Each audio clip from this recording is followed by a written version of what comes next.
Kasi kalau presidente ka na impeach, ay wala impeach time ni Christ. It is a one-man rule.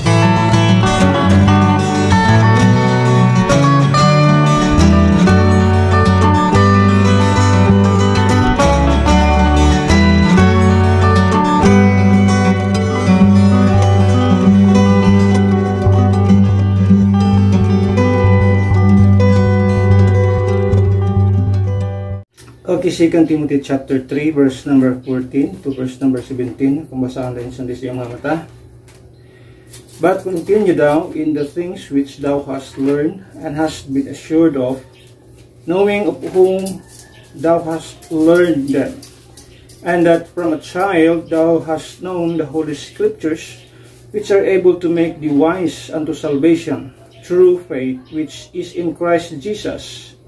All scripture is given by inspiration of God, and is profitable for doctrine, for reproof, for correction, for instruction in righteousness, that the man of God may be perfect, truly furnished unto all good works. So atong sigutan ining kabuntagon, the truth about understanding the Bible. Now ato makita din sa atong gibasa, yun sa diya. But continue thou in the things which thou hast learned, and hast been assured of, knowing of whom thou hast learned them. In verse number 15, and that from a child thou hast known the Holy Scripture. Oh, bata pa si young Timothy, he fully known the Holy Scripture. At makita din ha. So, dili sakto ng claim sa mga tao nga kung dili sila ang magtudlo, dili ta makasabot. The most yung viewed sa ko ang videos online for past 3 days, abot siya 600 kapin ka mga views. Ay mga tao nag-comment dito nga mas maayo pa ba daw ko sa that's the truth about the birth of Christ, or the birth about Jesus. So mas maayo pa ba daw ko sa gitawag mga taong nag-compile kuno sa Biblia. So they claim nga ilahang leader mo'y nag-compile sa Bible. Mura daw ko o kining gitawag mekaniko. Yang ilahang mga leader mo'y manufacturer, sila ginaghimo sa car. Ako mekaniko lang. So, manay gitawag ignorance sa tao. Tungod sa pagka-ignorante sa tao about sa gitawag biblical truth, about sa gitawag Bible or history of the Bible. Makaibalog asa gikan ang Biblia. So, nag-claim nga ang ila ko ng mga leaders, maoy, gitugyanan sa Ginoo, pag-compile niya na, sila ko na gisugos Ginoo. Now, muna'y pinakadakong bakat ato makita. Although, ato makita din na sila Biblia. Pero ang ilang Biblia, lahi sa ato ang Biblia. Ngunay, dili nila na mahibaluan. Nga naman, gitago na sa ilaha. They told nga, ang atong Biblia o ilang Biblia, parehas lang. Muna sila nga, kami may kitahasas Ginoo sa pag-compile anong mga Biblia. Sa inyang Biblia. Pero anong nga Biblia, dili ka mo ang gitahasan sa Ginoo. Now, duha ka klaseng line of manuscripts ang ato makita, line of the Bible, ang tinubdan ang source sa Biblia. So, muna ito makita sa daghang mga tao. Now, kining mga tao nag-claim sila gitahasan sa Ginoo sa pagtudlo, dili daw takakat-on kung di ta maminaw sa ilaha. That is a lie from the pits of hell. Klase sa claim. Klaro kasi si yang Timothy bata pa nakakakon sa Biblia. Nabay pare sa yang katudloan wala. Pero bata pa si Timothy. From the child siya. And that from a child thou hast known the Holy Scriptures. Kinsay responsable sa yang kaibalo sa Biblia? Iyang mama o iyang lula mo'y responsable sa mga kahibalo nga naa ni Timothy. So ato makita diha, Ang saan man po pagtudlo nila yung mga tao nag-claim sila daw ang gitahasan sa Ginoo. Well, ang ilang gitunan, philosophy. Mas may itudlo nila sa mga tao. Pag pilosopo, pamilosopo. And in fact, sa Biblia, gitudlo, I think na warning ang Ginoo diri about sa gitwag philosophy. Okay, yan siya diha. Sa Colossians chapter 2 verse number 8. Pahimangon sa Ginoo, warning sa Ginoo siya. Beware lest any man spoil you through philosophy. Okay, sa man yung mga leader sa simbahan nga ang gikatunan sa ilang pag-eskwela, sa ilang pagtuon, philosophy. Yung mag-claim kang Bible teacher ka, yung imong gitunan, philosophy. Ang Biblia, naghatag og warning, magbantay ka mo sa mga tao, iyon sila, nga pinaagi sa mga philosophy in vain deceit, after the tradition of men, after the rudiments of the world, and not after Christ. Kini mga tawhana nga nagkat-on sa philosophy, moingon na sila daw kunoy gitahasan sa Ginoo sa pagtudlo sa Biblia. Unsa may ang itudlo? Philosophy ang inyong gitunan sa inyong mga eskwelahan, yang tudlo mag Biblia. We spend so much time in theological studies that focus on specific aspects of God, His nature, works, and relationship with humanity. That's what we spent for. Munang amo ang gitaga ag panahon. Mga theological studies, unsa ni? About theology, about Christology, about pneumatology, about soteriology, about eschatology, about bibliology, about hamartiology, about angelology, about anthropology in biblical perspective, in ecclesiology or theodicy. Ang sa may pasabot ng mga logi nga akong gipang-mention din Mo ni among gitunan. We are not, we do not study or we do not learn on philosophy. We learn on theology. What is theology? The study of God, His nature, attributes, and works. General understanding of God's character and His interactions with the world. Christology, that means the study of Christ, focusing on His person and work. The study of pneumatology, the study of the Holy Spirit, the person and work of the Holy Spirit in life of believers and the church. We study on soteriology. What does it mean? The study of salvation. Muna among gipangtunan. Soteriology, the study of salvation, understanding how God saves humanity through Christ's sacrifice and grace. The study about eschatology. Eschatology means the study of the end times. That's munay among gipangkatunan. We do not study on philosophy. Wa mi katuonan ang filosofiya. Ang among gitunan din about God. The study about bibliology. What does it mean? The study of the Bible as God's revelation. Hamartiology, the study of sin. Nganong kinahanglan tundaan ang sala, nganuman problema na sa kalibutan ang sala. Tanawang mga tao karon tungod makasala sa tao. Unsay hinungdan o kung sa ilang lingtunganay, unsay outcome sa sala nga pagabuhaton sa tao. That is understanding the nature of sin, its origin and its consequences. Doon ay mga consequences na makita diya once ang tao magpuyo diya sa kasalanan. Angelology, about the study about the study of angels, understanding the role of angels in God's plan and their interactions with humanity.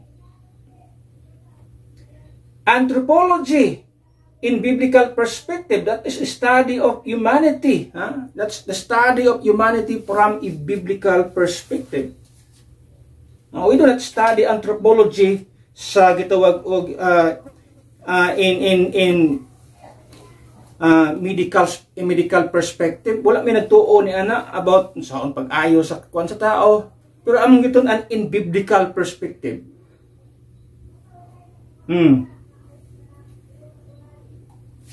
Theodicy, the study about God's justice in the presence of evil and suffering.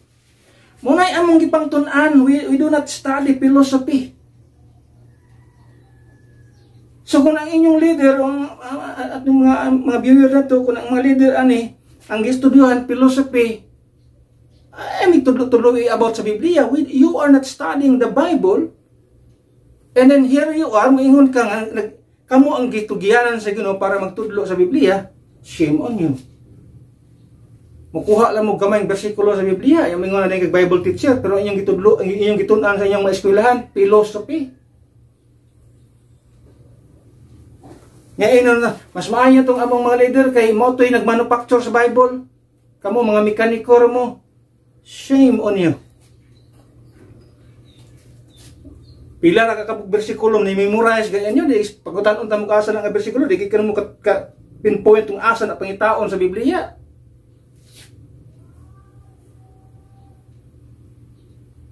Wala daghang kayong mga katudloanan nga mini, katudloanan nga sayop nga naman.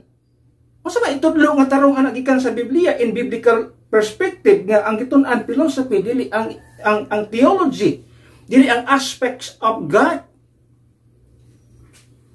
Kadaghan tun-an sa Biblia may tungod sa Ginoo. Nya ana ka ana mga philosophy.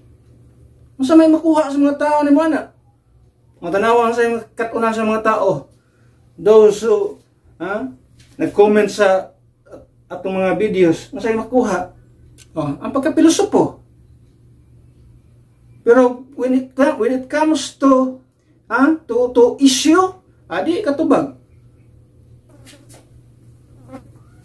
May dakong problema kung ato na hisgutan tanan to akong gipang sulti dinhi katong mga logi diha. Patindiganan ang ayan tun anato. Pero kini atong tun-an karon about sa actually bibliology. Pero atong tun-an may tungod sa Bible, saan pagsabot sa Biblia. Tungod man ni kabutang atong pagtagad, pagka simple nini nga pag nga hinumduman para makat-una to ang Biblia. Wala ta magkinahanglan, although ang tao nanginhanglan po ta og mga Bible teacher, pero kadtong mga Bible teacher nga ang gitun-an ang Biblia. Kung sa may itang itudlo sa tao kung wa pod pagtuon sa Biblia. As what I've said, di pwede ang philosophy magtudlo kag spiritual things gamit ang philosophy. You have to teach spiritual things gamit ang Biblia. Di pwede nang usala imong katunan sa imong eskwelahan. Number 1 nga itong ikinahanglan para makatunan na to ang Biblia sa insakto. First is, we need, ang atong ikinahanglan, we need, number 1, we need inspiration. Inspiration.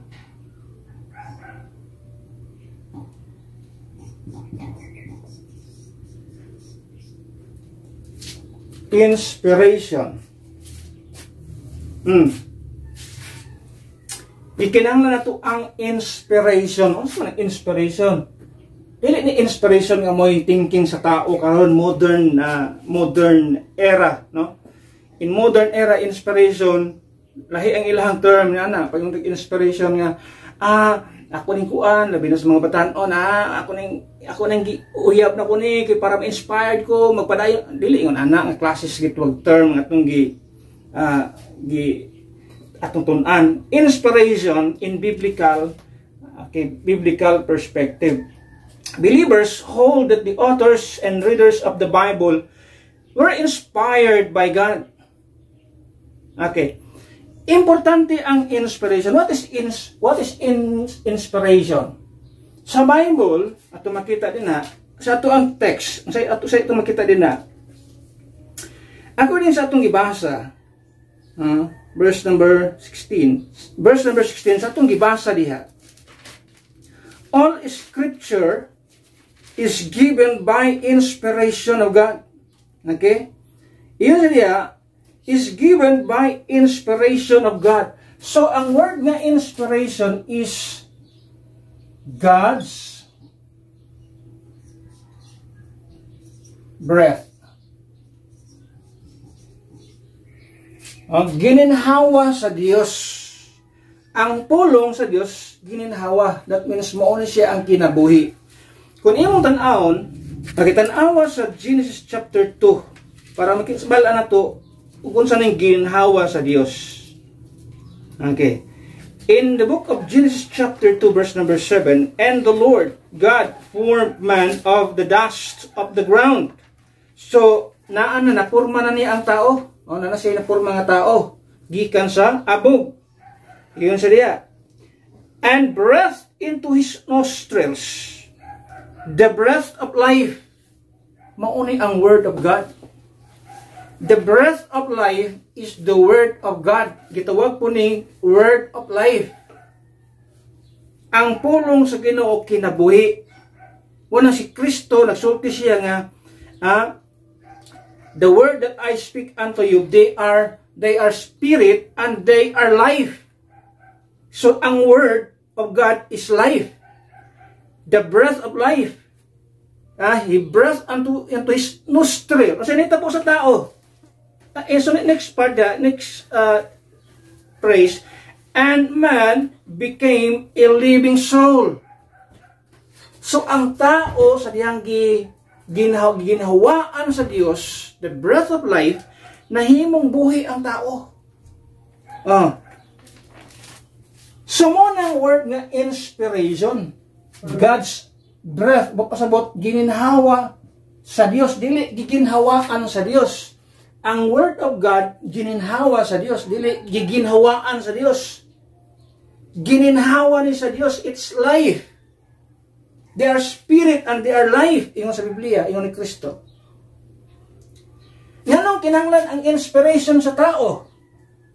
Kay ang tao, yun sa diha, sa gitawag og Ephesians chapter 2, patay siya ang iyang espiritu. Sa tulo ka parte sa tao, doon na tayo gitawag spirit, na tayo gitawag soul, o na tayo gitawag body.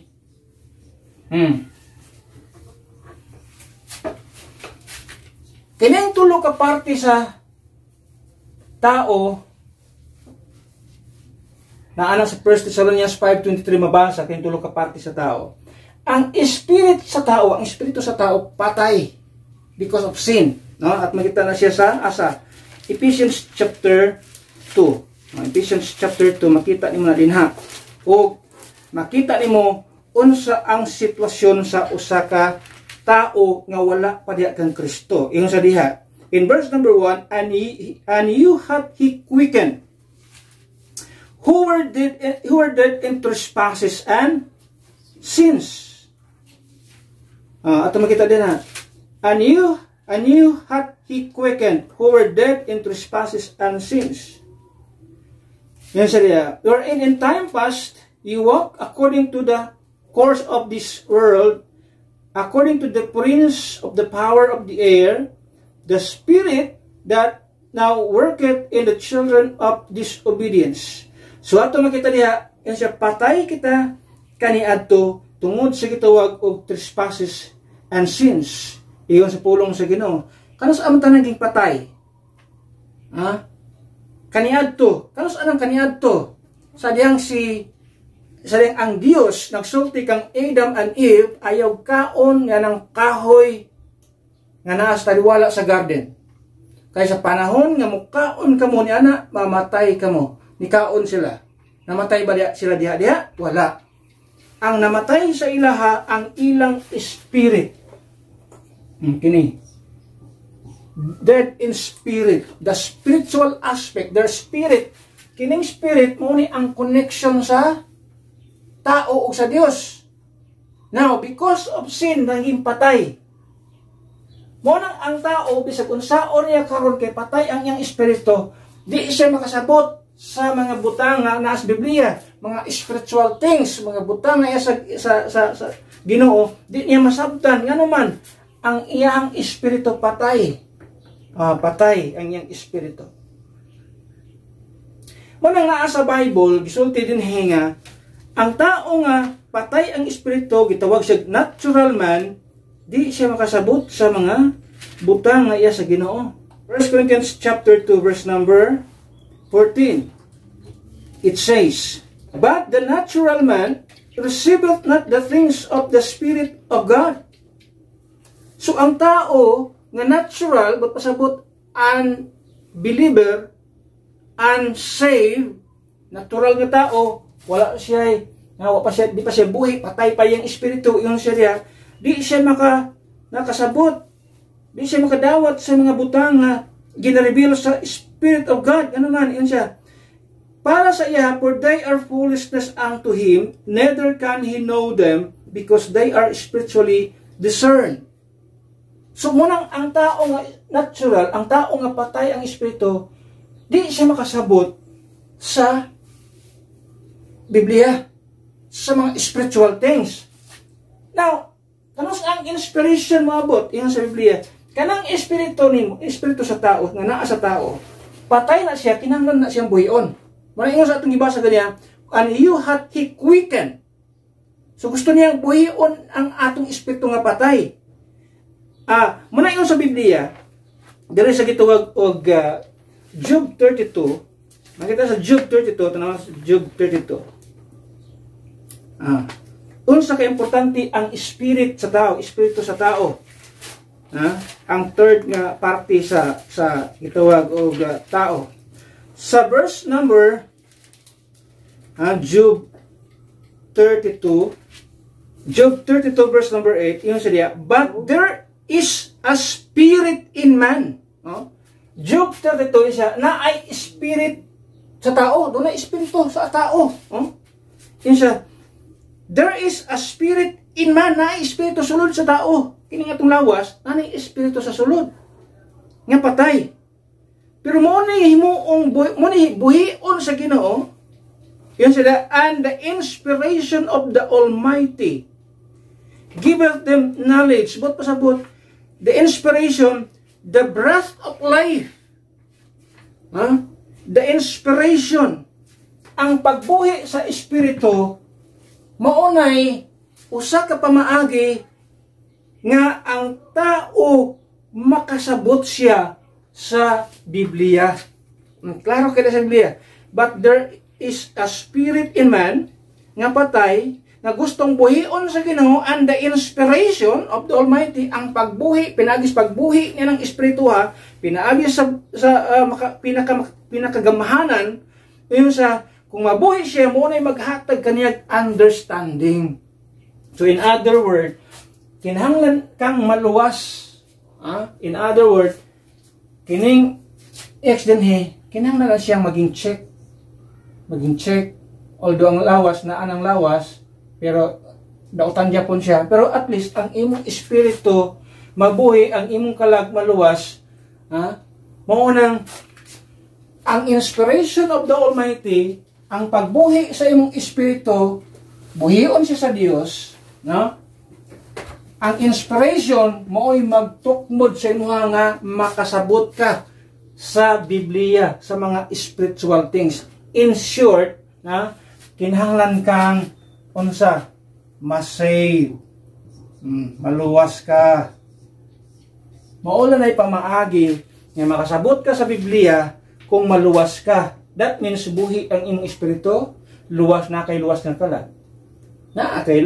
So of course, na kay lawas. Although dautan ang lawas, pero when talk about salvation, wa pay labot ang lawas niya na. Mananatay itong circumcision na gihimo ang Diyos itong kinabuhi.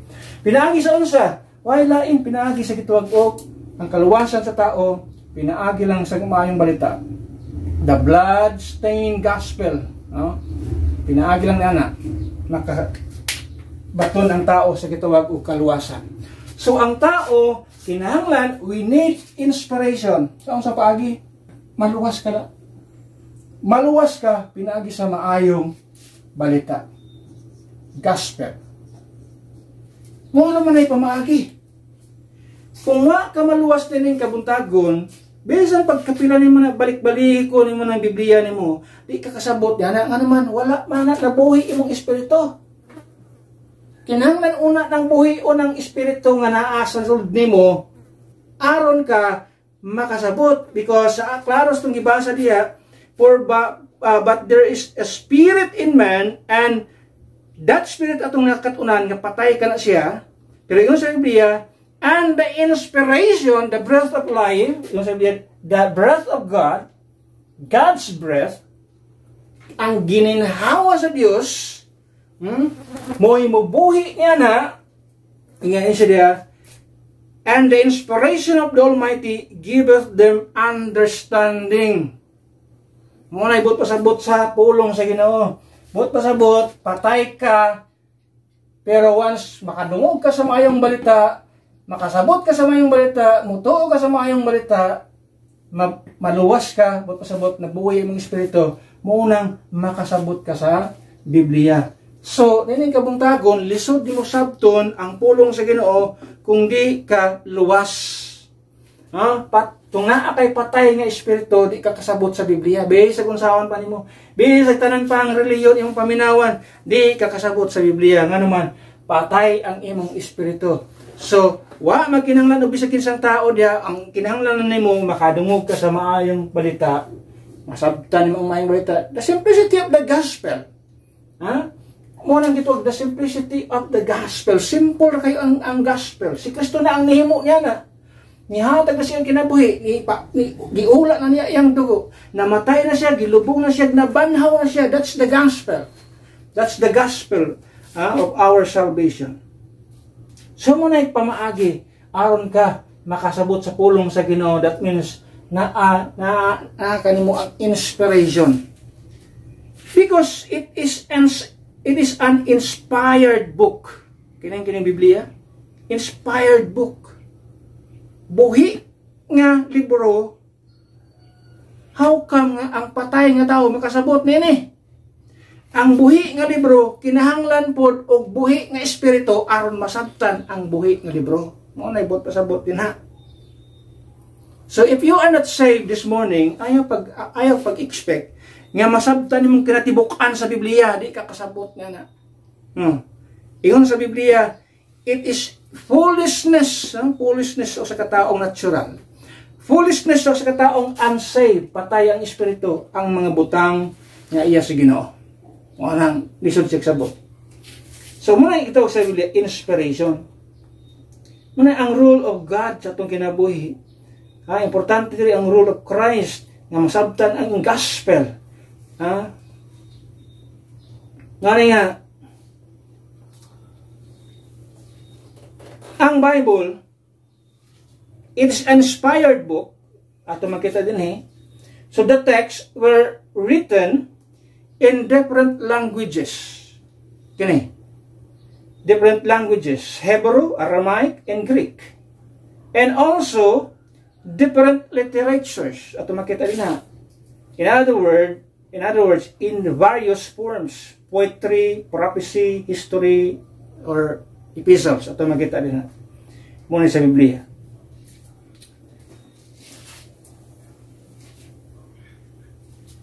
The Hebrew Bible, Old Testament, also known as the Hebrew Masoretic text, was recognized by Jewish scholars. The New Testament books, also known as the Textus Receptus or received texts, were recognized by early Christian leaders. Manay importante kayo na kining atong Biblia na kitay inspired book o kita pod nga tao inspired pud pasabot buhi ang atong espiritu, dili patay. Kanus ana na buhi sa diyang mituo ka sa maayong balita, naluwas ka o na kay buhi nga espiritu, manang makasabot ka sa pulong sa Ginoo. Pero wa pa ka maluwas ining kabuntagon, Ayaw na diya masabtan nimo ang Biblia. Ayaw na patuga-tuga diya nga masabtan nimo ang Biblia. Di nimo masabtan ang pulong sa Dios. Ikadua, illumination. Illumination. Illumination.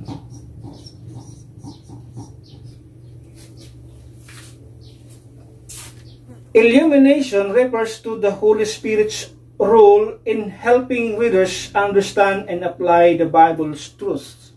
At makita na. So, it is the work of the Holy Spirit.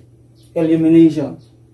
To illumine the hearts of the people, of the hearers, or the readers of this book.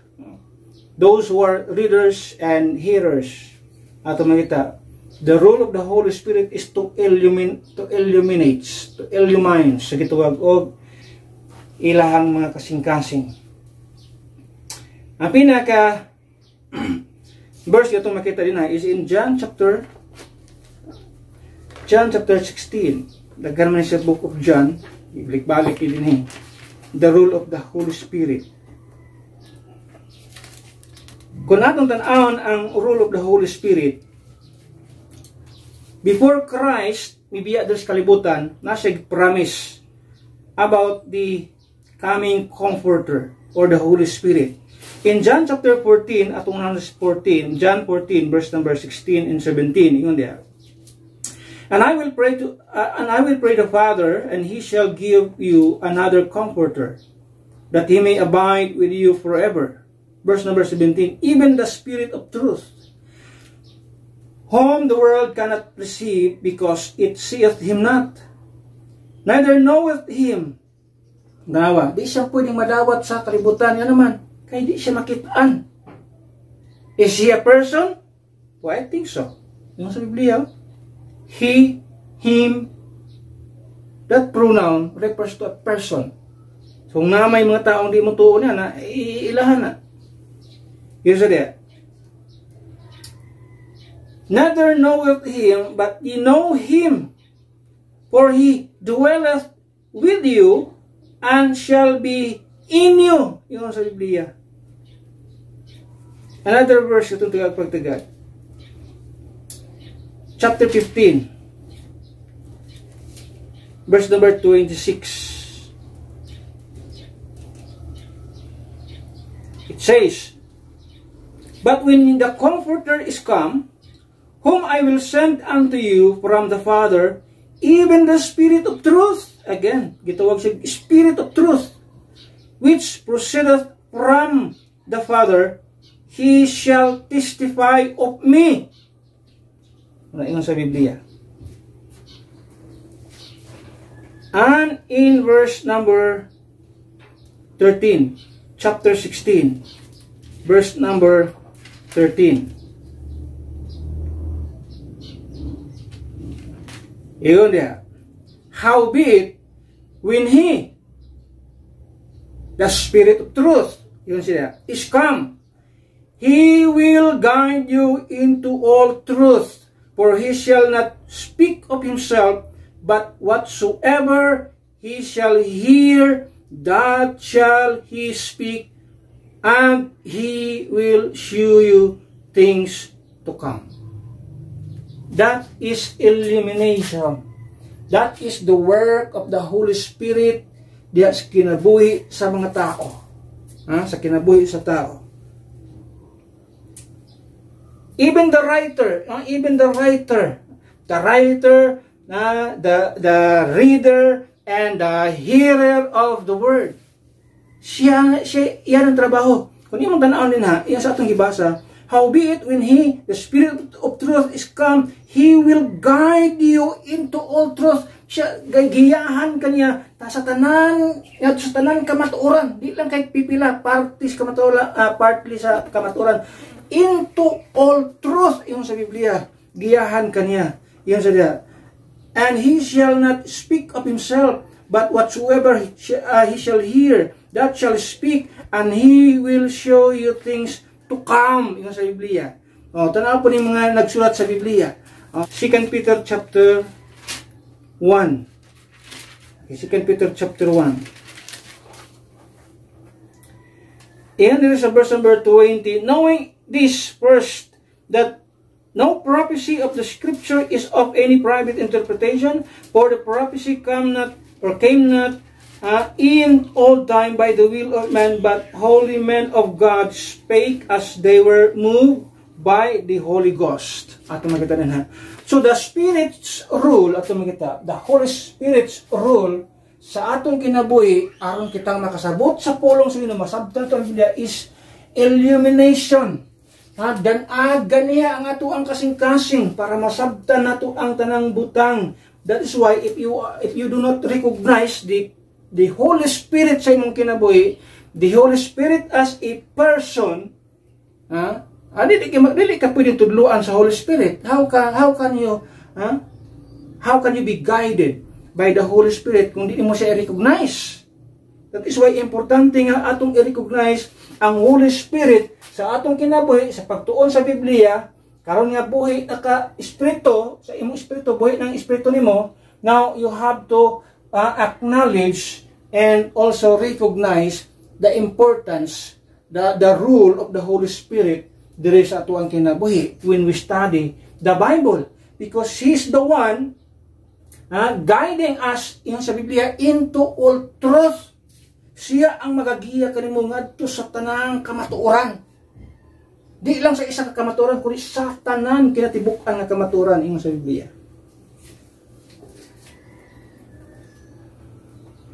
Manangluoy ng mga tao nga di mo recognize sa Holy Spirit sa ilang kinabuhi, adi gagkakaon sa Biblia.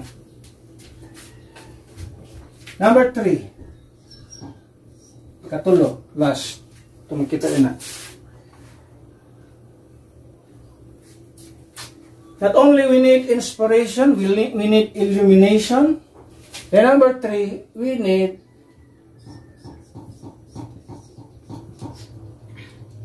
interpretation.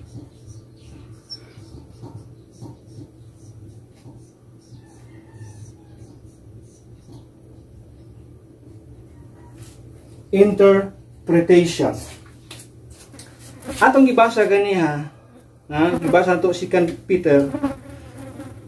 There's no private interpretation. Dili ang ato ang kinaugalingon nga pagsabot sa Biblia. Now, interpretation refers to the spiritual leader's role. Kanang nga taong na magitawag moingon nga nag-claim Bible teacher, muni ang role namo, muni ang role sa interpretation. Okay, importante ang interpretation. Inspiration, kung dili kaluwas, ayan na lang pagtudlo-tudlo sa Biblia, kay di man wa kay katudlo, wa kay katudlong tarong o insakto. Kung patay ang imong espiritu, wa man kay nasabtan diha.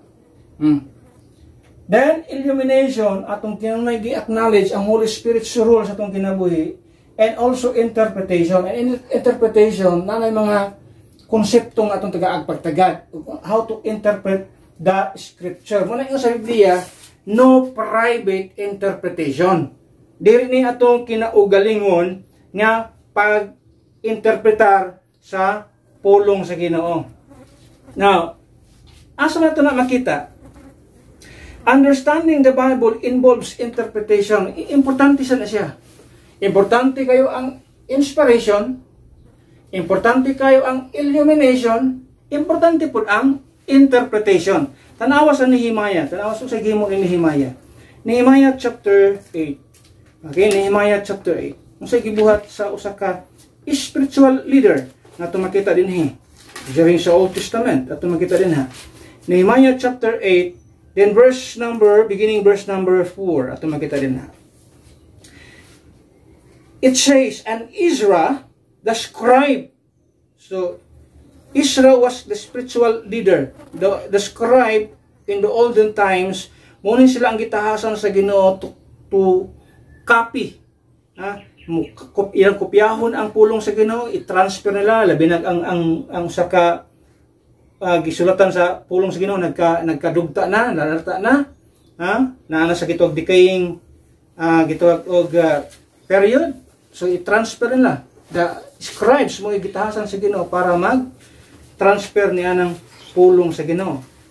Yan siya, and Israel the scribe stood upon a pulpit of wood.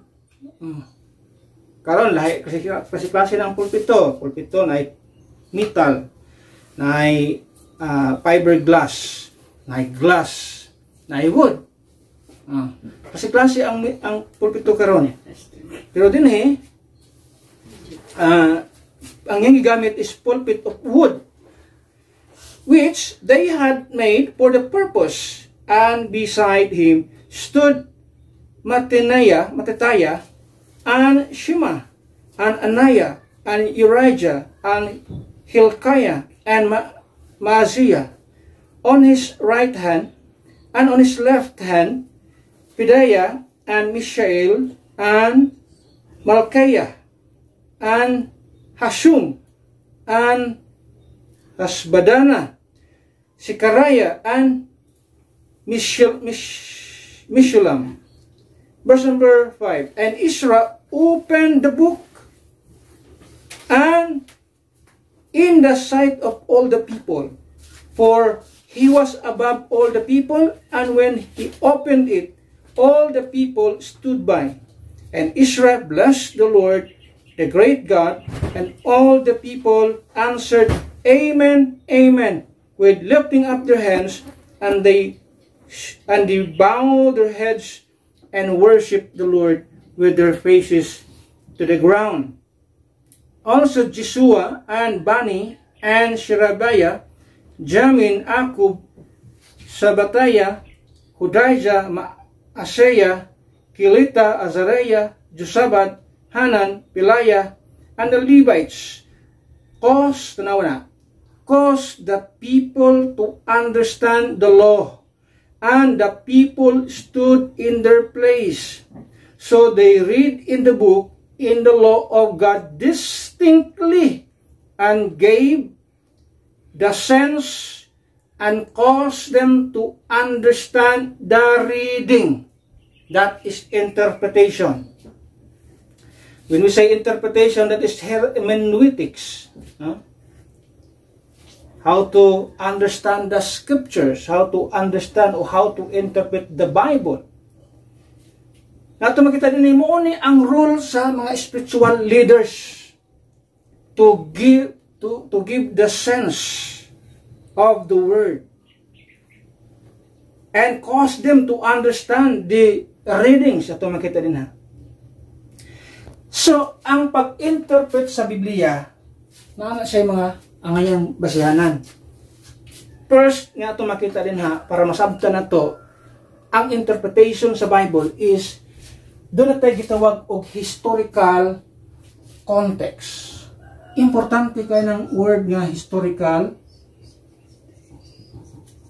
context. Muna nga, kung wala kay konteksto sa imong pag-interpret sa Biblia, doon ay possible ka nga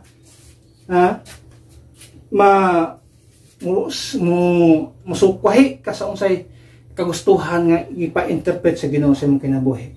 Mabitaw na kanunay na itong ang pangutana sa Biblia. Importante kayo ng I was blessed sa gitudlo ni Brother Robert Breaker sa iyang Bible interrogatives. Bible interrogatives. Ang kasagaran itong madunggan, 5 W's and each. Mga kasagaran na ito, pag may investigation or interrogation, kasagaran ito madunggan nga 5 W's naman. 5 W's, nga isa ka each. Mora na. Dili sa Bible, ang Bible interrogatives, dili 5 W's. Kundi 6. So, 7. Ang gitawag niya 7 Bible interrogatives. The who, the what, the where, the when, the why. Diba muna kasagaran sa media, muna ang ginagamit. Ngayon sila nalimtan isa. And the letter H is how. Unom. Pero na isa nalimtan sa W. which. Amot nganong gilimtan na nila, wala nila giapil. Pero sa Biblia importante kayo na who, what, where, when, why, which. Munang naantay pangutana, which Christ? Kaya may duha klaseng Christ. False Christ o ang real nga Christ. Sa atong Biblia, which Bible? Unsa nga Biblia man? King James or modern versions? So kita, King James, that's mo pangutana, ang pangutana sa kitwag which Bible? Importante ang pangutana nga which, pero gitanggal na siya. Gihimo nilang 5. Pero importante sa Bible, importante ang ikaunong which Bible, which Christ, which church. Nandiyan man simbahan, asa man nga church. Muna siya nga, dyan sa itong gituwag historical context. Importante nga mangutana ka. Kailangan kabalo ka mangutana, doon na kay gibasa nga passage sa Bible, kinanglan mong kabalo kang mangutana. Kini nga pangutana. Ipangutana ni mo na sa Biblia. Dili ato pangutana nga, tinuod ka ng Biblia? Ayaw anak pangutana na kay you are doubting the Word of God. Di na siya mga pangutana. Ang gipangita sa Ginoo. Ang gipangita sa Ginoo kini, muna yung mga interrogatives. Ito Bible interrogatives. At ito na kabuok. Nakita niyo na ang mensahe na ang teaching niya na, makita niyo sa YouTube by missionary evangelist Robert Breaker. Makita niyo na kanang teaching, nindot kanang teaching. This historical context, importante kayo ang historical context. Examining the cultural and historical background of the text para masabtan nato ang pinaka-konteksto. Yan ang gisulti na sa Biblia. O kita na sa aking nangawala sa magbasa ka sa kitawag o Book of Matthew. Matalang kanina ang anuman, abi na mo para na sa imuha. Wala ka kahibalo nga ang historical context, ang purpose nga nung naay gituwag Book of Matthew, that is a transitional book. That is not book for the body of Christ. That book is all about the kingdom message and the coming tribulation period. And pa diha ang itong mga millennial teaching nga gisulat sa Book of Matthew. Now, kung pataka ka o apply niya na, mo nang mawa ka sa passing. Importante kayo ang konteksto sa imong gibasa. Para asa ni siya gisulti. Para kang kinsa ni siya dapat i-apply. Para sa Gentiles, para sa kitwag Jews, para sa body of Christ. Una mga importante nga atong tan-awon para kang kinsa na siya gipangsulti. Historical context importante kayo. And then atong makita diha ang gitawag og dispensational study. Ato makita ni dispensational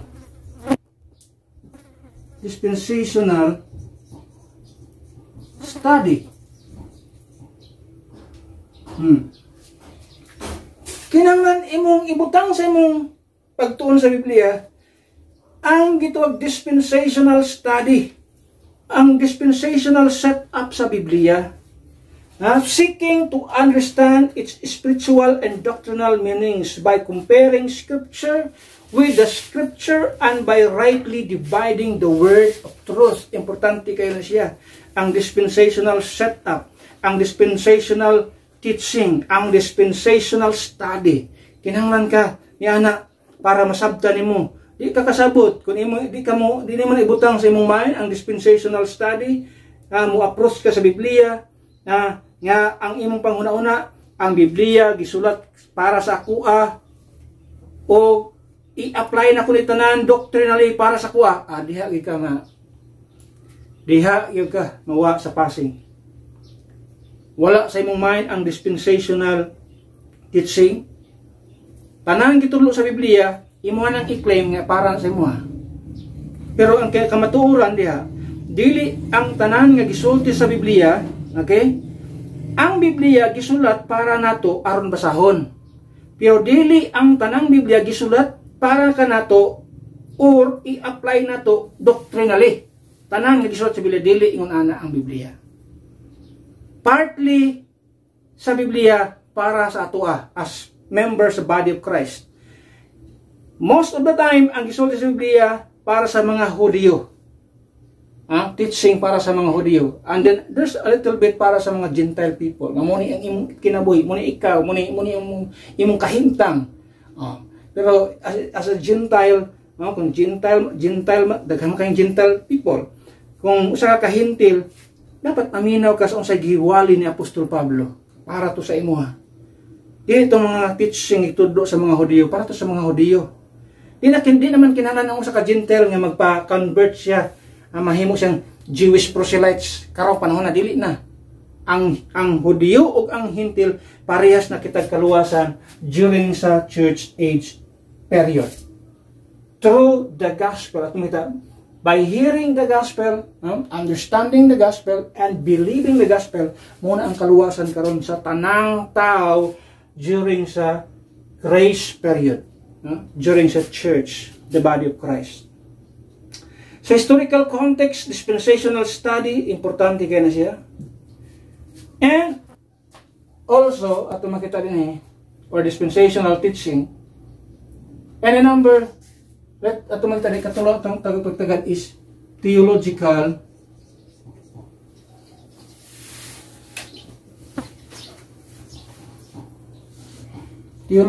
truths. Unsa may truth and unsa may theological truths sa imong gibasa. It's all about the character of God, kinsa ang Dios, sa unsa to mailhan ang Dios, muna mga generic nga general nga mga gituwag doctrine nga makita sa Biblia. From Genesis to Revelation, dili nagakausap ang nature sa Ginoo, ang character sa Ginoo parehas lang. But muna siya atong matagag-pagtagad. Daghang kay mga doktrina. May uban oneness, may uban nga gitawag og may uban Trinitarian. May uban gitawag og basta daghan og mga konsepto may tungod sa Dios. So ang importante diri tanaw nato ang theological truth. Every time nga mo approach ka sa Biblia, kana ba siya nga truth about God, tinuod ba na siya? Nabay mga bersikulo nga mo substantiate nga nga claim. Una mga importante kayo nga tan-aw na to sa Biblia when it comes sa gituwag og interpretation. Sa gituwag og interpretation, mauna ang mga gituwag og pamaagi, mga gituwag og mga view nga kinahanglan natong tagaag pagtagad o ibutang sa tuang kasing-kasing sa tunahuna aron di ta malihis, di ta malihis. Importante na tay guide sa tuang pagtuon sa pulong sa Ginoo. Pero ang pinaka-importante na yung kabuntagon, ang importante dia is naadyo kay buhi ng espiritu. Kung patay ang imong espiritu, di ka, isa kung saan mo, di ka kasabot sa bahalag, wala nang interpretation niya, wala nang illumination is part na sa Holy Spirit. Trabaho na sa Holy Spirit, trabaho na sa Ginoo. Okay, trabaho sa tao ni ang katungdanan sa mga spiritual leader mo ni siya. Then pinagi po na siya sa pag-illuminate sa Holy Spirit sa kinabuhi sa tao. Pero di po ka ma-illuminate sa Holy Spirit kung di kaluwas. Kung ito nang daghang dingon si Apostol Pablo, daghang mga tao nagigamit ang pulong sa Ginoo, warning sa pulong sa Ginoo. Dili kay nagdala ang tao sa Biblia, iya na sa Ginoo. Dili iyon ana sa pulong sa Ginoo. Dili iyon ana ang gisulti sa Biblia. Tara nato sa mga diyot. Nato kung makita nato ang passage. I think ang 2 Corinthians chapter 2 verse number 17. Okay. Di lang kay kini daghang warning sa Biblia, may tungod sa mga tao nga naggamit-gamit sa pulong sa Ginoo, nagdadalag Biblia, pero muna ang warning sa Ginoo. Iyon sa pulong sa Dios, verse number 17, it says, "For we are not as many." So daghan.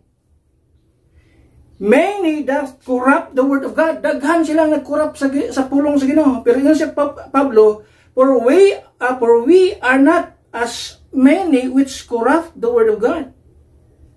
Siya dili may kaparte nining mga tawhana, nining grupo sa mga tao nga nag-corrupt sa Biblia. Dili may parte nila. We are not. For we are not as many as corrupt the word of God.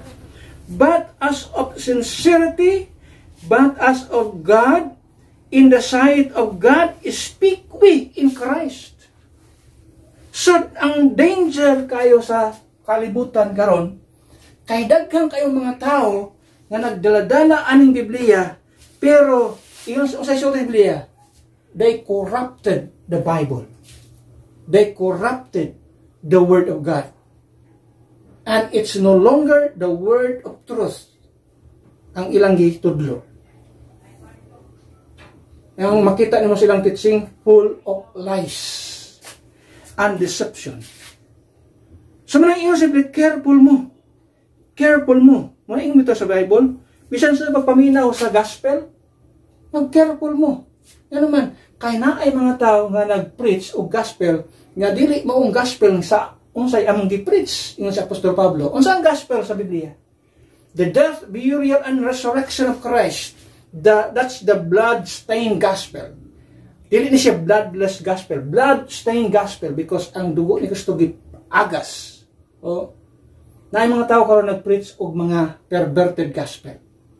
Unsa na? Ang dalay pa ng Biblia. Nagyapon sa Biblia ang gitudlo. Pero ang problema, they preach perverted gospel. They corrupted the Word of God. They corrupted the Bible. Unang sa Bible, importante kayo na kay pure nga gospel, nga mo'y maghatag kanimo kaluwasan. Kung ikaw luwas, the Holy Spirit will illuminate your heart.